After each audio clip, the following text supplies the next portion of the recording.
Alors, bonjour à tous, bonjour à toutes. Aujourd'hui, petite introduction sur les équations de droite, d'accord, mais niveau plus troisième, mais quatrième.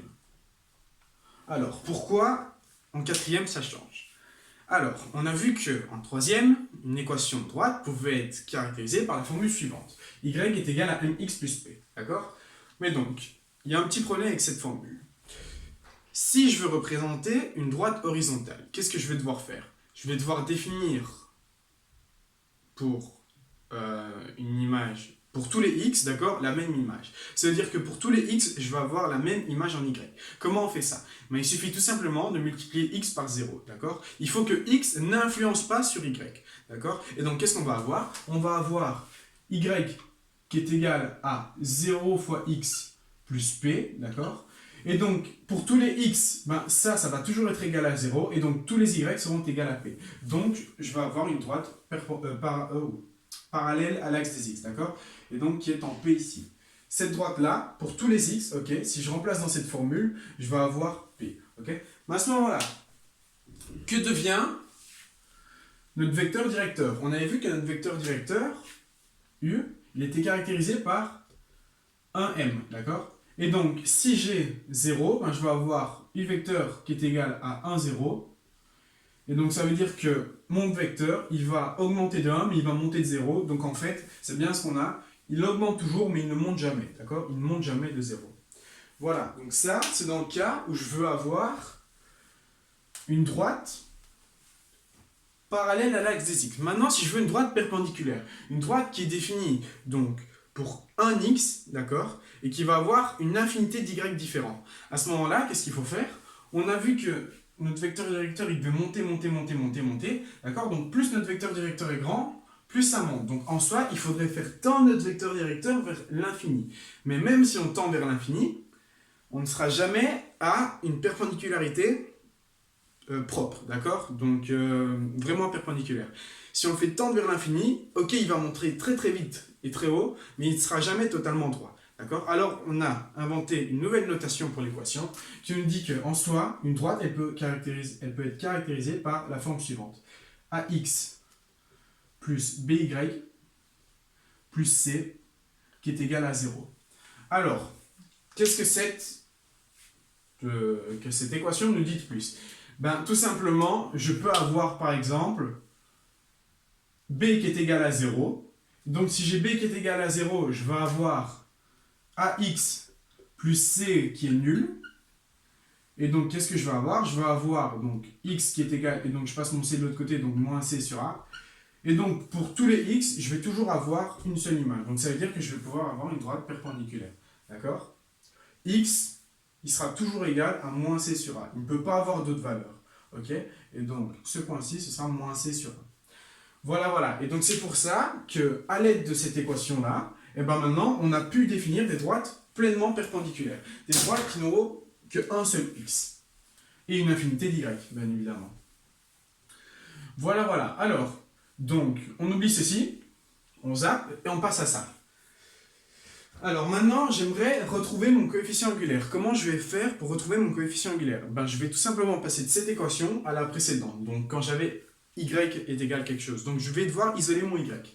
Si j'isole mon y, je fais passer mon ax de l'autre côté, mon c de l'autre côté, et donc j'ai by qui est égal à moins ax moins c. Et donc si je divise par b, je vais avoir b ici et b ici, et donc je vais avoir y qui est égal à moins ax moins a sur b, pardon, multiplié par x moins c sur b. Et donc je vais avoir comme coefficient angulaire moins a sur b.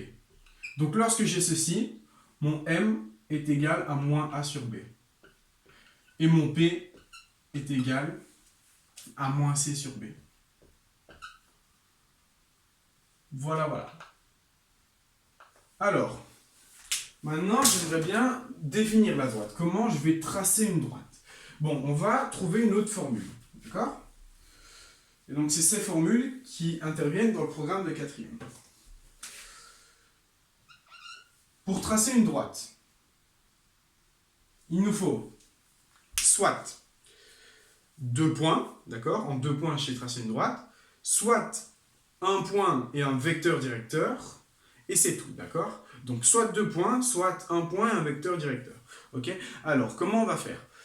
On va prendre le cas où on a un point et un vecteur directeur. D'accord? On va démarrer en un point qui sera égal à x0, y0. Voilà. Et donc, avec ce point, je vais définir l'ensemble des autres points, d'accord, à l'aide de mon vecteur. Et donc, comment je vais faire? Ben, si je veux définir l'ensemble des autres points, je vais tout simplement ajouter un vecteur. D'accord? Donc, il faut savoir avec les vecteurs, pardon, qu'il en existe une infinité qui ont la même orientation. Donc, par exemple, ce vecteur-ci, d'accord, ben, c'est le même que ce vecteur-ci. Sauf que si là, j'ai u vecteur, ben là, je vais avoir k fois u vecteur, d'accord? Je vais avoir un multiple qui multiplie le vecteur, donc qui l'agrandit. Mais il ne change pas l'orientation, d'accord? C'est le vecteur qui va être défini, d'accord? Et donc, je vais avoir k fois u vecteur, d'accord? C'est ce qui va définir mon orientation. Et donc, si je veux une expression de ma droite maintenant, eh ben, je vais tout simplement dire que ça va être x0, point virgule, y0, et je vais ajouter k fois y vecteur. Puis je vais ajouter un autre k, un autre k et un autre k. Et pour finir, je vais avoir une infinité de points, d'accord?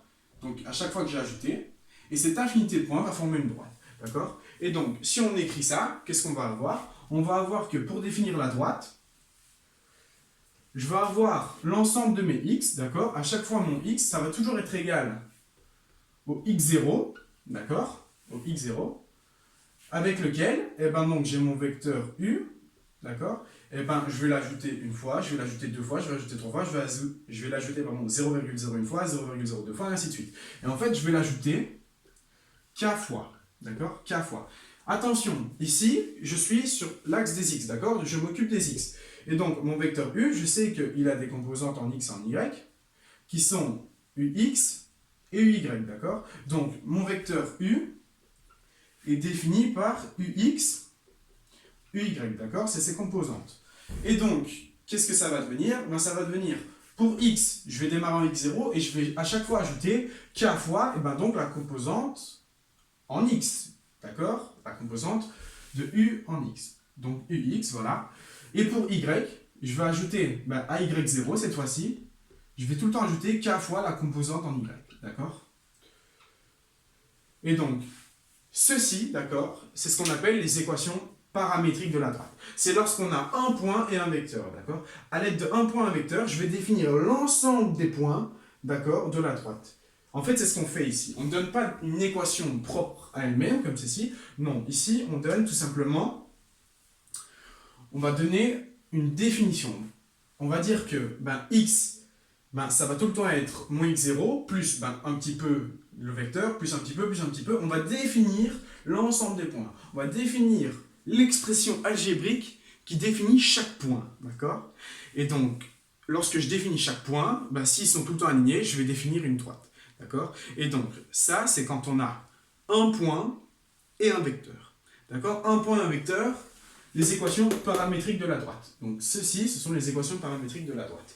On va s'occuper des équations paramétriques. On va faire quelques manipulations, d'accord? Je vais avoir quoi? Je vais avoir x qui est égal à x0 plus k fois ux, et y qui est égal à y0 plus k fois uy.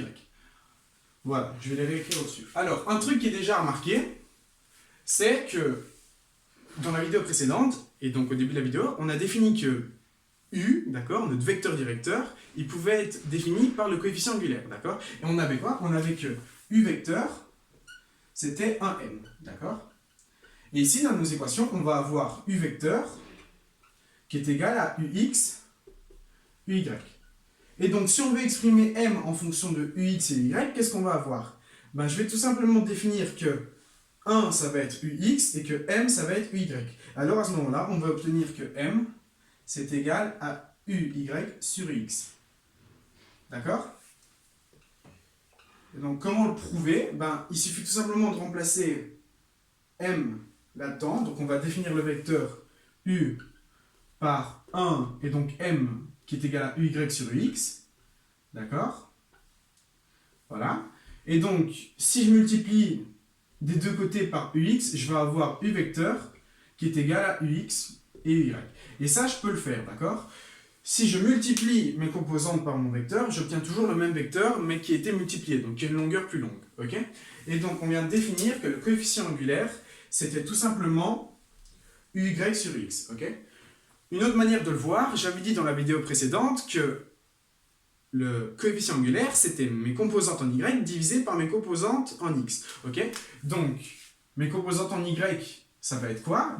Pour mon vecteur, ça va être uy et ux. Et donc, m, en soi, j'ai défini que pour tous les points, en fait, ça va toujours être la composante en y sur la composante en x. Si je ramène ce vecteur à l'origine, okay, voilà, j'ai u vecteur, et ben donc, j'ai ux là-bas et uy, et j'ai défini que m, c'était mes composantes en y sur mes composantes en x, du coup, j'ai bien uy sur x. Voilà, donc ça, c'est la définition du coefficient angulaire quand on a un vecteur u. Ok? Bon, je l'ai déjà écrit, du coup je vais l'enlever pour faire de la place. Et je vais enlever ceci. Voilà, et donc, maintenant, je vais manipuler ceci. Je vais isoler mon cas, d'accord? Et donc je vais avoir quoi? Je vais avoir x moins x0, ok? Qui est égal à k fois ux, d'accord? Et donc, j'ai k fois ux, j'ai k divisé par ux de ce côté. Et donc je vais avoir quoi? Je vais avoir que x moins x0 divisé par ux, c'est k, d'accord? Et donc k représente le nombre de fois que je vais ajouter mon vecteur, d'accord? Voilà, donc ça c'est une première égalité. Deuxième égalité, on peut faire de même avec donc l'égalité en dessous. Et donc je vais avoir y moins y0, d'accord? Et donc qui est égal à k fois uy. Je divise par uy. Et donc j'ai quoi? J'ai que moins y0 divisé par uy, c'est égal à k, d'accord? Parce que j'ai divisé par mon uy. Et donc, si j'ai deux égalités qui sont égales à un même nombre, eh ben je peux dire que ces deux égalités sont égales. Et donc, je vais avoir x moins x0, d'accord? Divisé par ux, qui est égal à y moins y0, divisé par uy. Ok? Et donc à ce moment-là, qu'est-ce que je vais faire?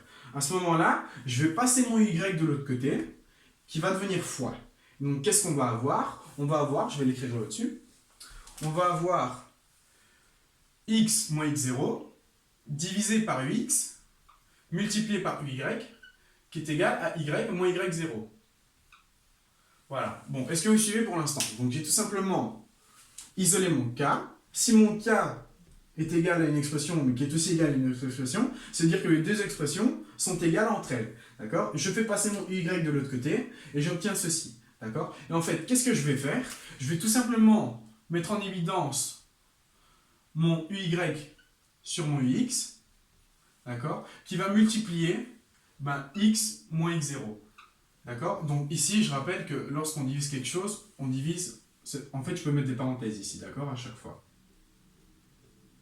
Voilà. Et donc, j'ai y sur x fois x moins x0 qui est égal à y moins y0. Et donc, cette équation, c'est la même que les paramétriques, sauf que je reviens à une équation cartésienne. Cartésienne, c'est celle que j'avais au départ, qui nous dit que y est égal à x fois quelque chose, d'accord? Donc, cette équation, d'accord? J'ai x0 et y0 qui sont donc mon point, okay, par lequel mon vecteur va passer, et j'ai uy et ux qui sont tout simplement les composantes de mon vecteur. J'ai vu tout à l'heure que uy sur ux, ça pouvait être égal à m.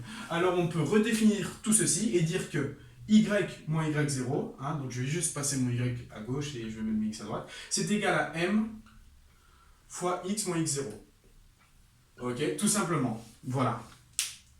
Et donc, de mes équations paramétriques, je passe à mes équations cartésiennes. Alors, je vous invite à me réécouter, hein, parce que c'est quand même assez complexe ici ce qu'on a. Mais bon, donc, m, mon coefficient angulaire, et ça, c'est mes deux points. D'accord? Alors, on peut tout simplement faire un petit exercice. Hein. On va définir des équations paramétriques de la droite, possédant un vecteur u qui a... Allez, on va dire que mon vecteur u, c'est un vecteur 2, 3. et qu'elle passe en un point P qui est égal à 4, 5.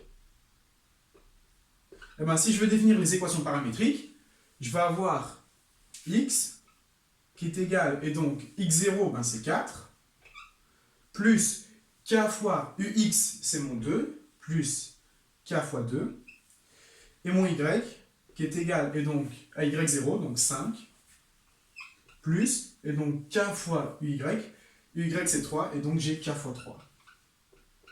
Et donc ceci, c'est les équations paramétriques de la droite ayant un vecteur directeur 2, 3 et qui passe par le point 4, 5. Voilà. Donc ça, c'est les équations paramétriques. Il suffit juste de remplacer en fait, d'accord? Et donc maintenant, ok, qu'est-ce qui va se passer si je veux avoir sous la forme cartésienne? Sous la forme cartésienne, je vais avoir quoi? On va toujours reprendre, on va garder mon point, on va garder mon P, ok, qui est 4, 5, d'accord? Donc ça veut dire que ma droite va passer en 4, 5, et mon vecteur U qui est 2, 3.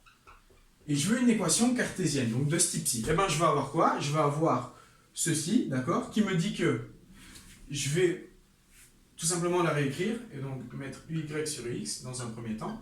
Et donc je vais avoir Y moins Y0, d'accord? Donc Y moins, et donc Y0 c'est mon 5, hein, Y moins 5, c'est ici mon Y0, qui est égal, et donc à UY sur UX, donc c'est 3 demi, c'est mon coefficient angulaire, multiplié par, et donc X moins X0. X, et mon X0 c'est 4, X moins 4. Voilà, et donc ça c'est l'équation cartésienne de la droite qui passe en 4, 5 et de vecteur directeur 2, 3. Et donc si je continue, hein, et que je veux avoir y qui est égal à quelque chose, je vais avoir y qui est égal à 3 demi multiplié par x, moins, et donc 3 fois moins 4 fois 2, donc ça me fait moins 12 sur 2, donc ça me fait moins 6. Moins 6, et mon moins 5, je deviens plus 5, et donc j'ai moins 1. Et donc, si je regarde bien, d'accord, la droite qui passe en 4, 5 de vecteur directeur 2, 3 a pour équation y est égal à 3 demi fois x moins 1. Ok? Donc, de mon équation cartésienne, je passe à mon équation de tout à l'heure où j'avais m et p. Ok? Voilà, voilà. Et donc, on peut tout simplement vérifier. Donc, si je passe en 4, 5, ça veut dire que 5 est égal à 3 demi fois 4 moins 1. D'accord? 3 demi fois 4, ça me fait 6 moins 1. J'ai bien 5 qui est égal à 5. D'accord? Voilà, voilà. Et donc, on a défini, on a vérifié que cette équation, ok, passait bien en P. Et donc, pour le vecteur U, d'accord, je sais que M, c'est 1M, d'accord? Et donc, qu'est-ce que je vais faire en fait? Si mon vecteur ici U, c'est 2, 3, ben, je vais tout simplement diviser par 2, et donc je vais avoir 1 ici, point virgule, 3 demi. Et j'ai vu tout à l'heure que mon vecteur U, il pouvait être caractérisé par U qui est égal à 1M, et donc je retrouve bien mon M qui est égal à 3 demi. C'est ce que j'ai mis ici. Voilà, voilà. Donc ça, c'était pour le petit exercice. Donc, équation paramétrique et équation cartésienne. Je vous invite à tout noter ça sur une feuille, ok? Ça ne prend pas beaucoup de place, c'est juste moi qui prends de la place ici pour bien vous expliquer correctement. Et il faut vraiment connaître la manière dont j'ai fait, d'accord? Et donc, très bien, ça, c'est quand on a un point et une droite. Maintenant, qu'est-ce qui se passe quand on a deux points? Quand on a deux points, en fait, je vais tout simplement avoir la même équation, sauf que j'ai déjà un point. Mais je n'ai pas de vecteur, donc ceci, ça va tomber. D'accord? On va dire que j'ai M. Et donc, je vais essayer de définir M à l'aide de mes deux points. Comment on définit M à l'aide de mes deux points? Si je prends un point ici, et un point là-bas, d'accord? Donc, c'est mon point A et c'est mon point B. Je vais dire que mon point A, d'accord, c'est mon point x0, y0, d'accord? Donc, je vais dire que là, j'ai x0, y0. Et je vais dire qu'à mon point B, je suis à x1, y1. Mais à ce moment-là, je vais devoir définir M. Comment je vais définir M? M, je sais que ce sera toujours mes composantes en X divisées par mes composantes en Y. Alors, qu'est-ce que je vais faire? Je vais tracer mes composantes en X, je vais tracer mes composantes en Y, et je sais que M, c'est le quotient des deux. Eh bien, par les composantes des vecteurs, on sait que la composante d'un vecteur dont il y a les deux extrémités, je sais qu'en Y, ça va être le Y du point le plus haut moins le Y du point le plus bas. Et ici, je vais avoir le x de point le plus haut, moins le x du point le plus bas. Et donc j'ai défini y1 moins y0 et x1 moins x0. D'accord? Et donc je vais avoir quoi? Je vais avoir m qui est égal à mes composantes en y. Ok? Donc ça c'est dans le cas où j'ai un vecteur divisé par mes composantes en x. Sachant que j'ai toujours la même orientation. D'accord? Même orientation dit le même vecteur, donc pas le même mais qui sont proportionnels. Et donc je vais avoir quoi? Je vais avoir le même quotient y-1 qui est égal divisé par y1 moins y0 divisé par x1 moins x0. Et donc m c'est égal à y1 moins y0 divisé par x1 moins x0. D'accord? Et donc je vais tout simplement réécrire ça là-dedans, d'accord? Et je vais avoir quoi? Je vais avoir, lorsque j'ai deux points, d'accord? Un point x0, y0 et x1, y1, je vais avoir comme équation y moins y0 qui est égal, et donc à m il est ici, c'est y1 moins y0 divisé par x1 moins x0, donc j'ai y1 moins y0 divisé par x1 moins x0, le tout multiplié par x moins x0. D'accord? Donc je récapitule, quand on a un point et un vecteur, j'ai les coordonnées de mon point, j'ai les coordonnées de mon vecteur. Lorsqu'on a deux points, moi je vais essayer de définir mon m en fonction de mes deux points. Je sais que m, c'est mes composantes en y divisées par mes composantes en x. Et donc, je vais avoir les composantes en y qui sont égales à y1 moins y0, les composantes en x qui sont égales à x1 moins x0. Et donc, je vais avoir tout simplement m qui est égal à, donc les composantes en y1 moins y0 divisé par x1 moins x0. Voilà, voilà. Et donc, j'obtiens une nouvelle équation cartésienne. Donc, deux points, un point, un vecteur. Bon voilà, je vous remercie de votre attention. Donc la vidéo était un peu longue, je sais, il faut s'accrocher. Mais bon, voilà, j'espère que maintenant c'est compris. Je vous remercie de votre attention et je vous dis à bientôt pour une prochaine vidéo, tout simplement.